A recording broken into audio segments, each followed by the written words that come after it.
Today, if you listen to American politics for more than 5 minutes, you will probably hear someone or something being called socialist. Universal health care, socialism. Social security, yeah, socialism. Public schools, that's socialist. Environmental regulations, socialist.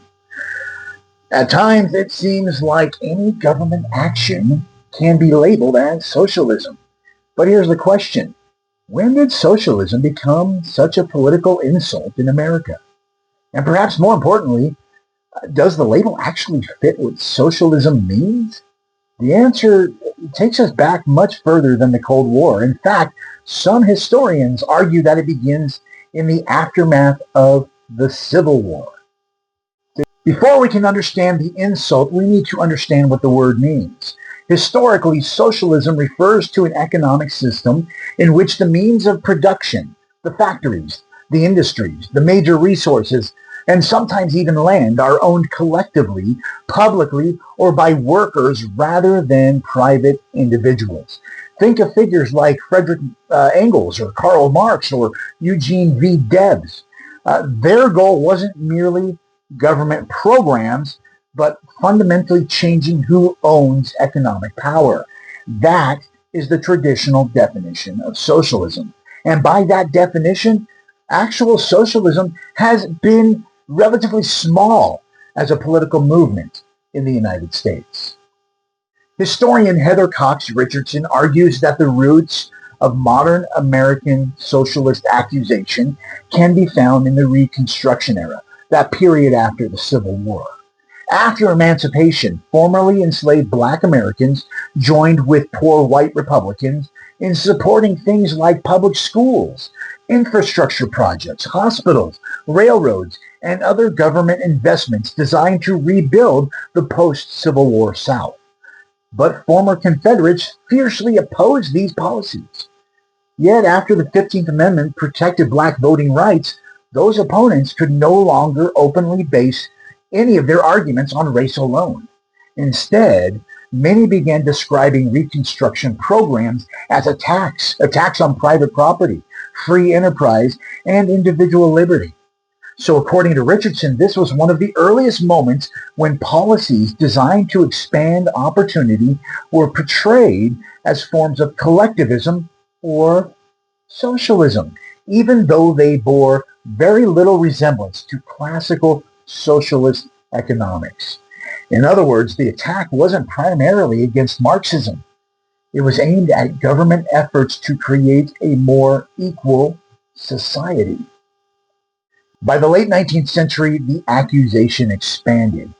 Farmers' movements, populists, and reformers who called for railroad regulation, banking reforms, and monetary changes, they were all being criticized by conservative critics who labeled such proposals as socialistic. During the 1896 presidential campaign, newspaper editor William Allen White famously warned that the election of William Jennings Bryan would plant socialism in America. Yet Bryan was not a socialist. He supported things like private property and markets and small business ownership. His opponents simply used the label because it was politically effective. The term gained even more power in the 20th century. The first Red Scare followed the Russian Revolution of 1917.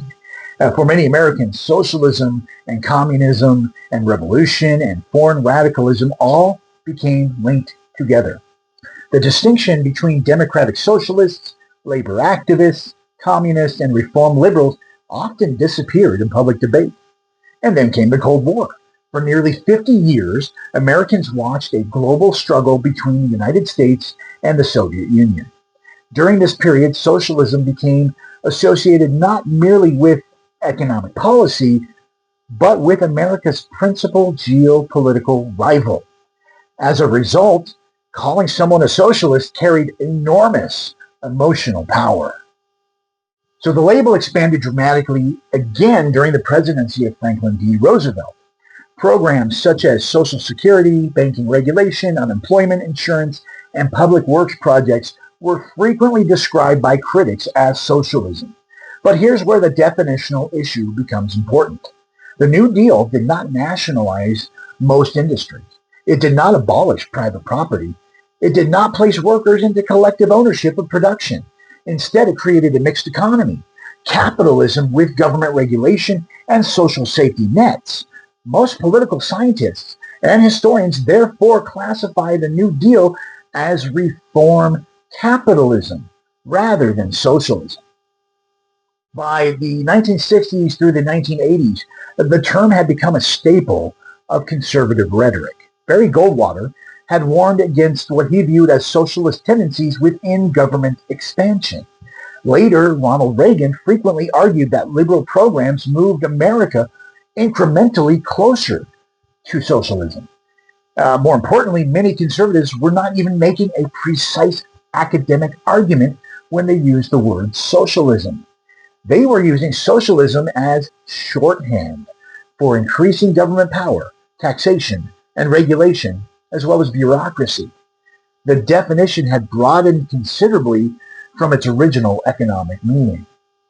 But is the label accurate? Well, that depends entirely on which definition you're using. If socialism means government ownership of the means of production, then most American liberals, New Dealers, progressives, and modern-day Democrats are simply not socialists. They generally support private property, markets, entrepreneurship, and capitalism. But if socialism means any expansion of government activity, then the label becomes much broader, but also much less precise. By that standard, many policies supported by Republicans throughout history, including highways, public schools, veterans benefits, agricultural subsidies, and Medicare expansions could all be called socialist. At that point, though, the word begins to lose its analytical usefulness. Perhaps the most interesting conclusion is that the word socialism has often functioned less as a description than a political weapon. Throughout American history, it has been applied to Reconstruction programs, populist reforms, the New Deal, civil rights, Medicare, environmental regulations, and universal health care proposals.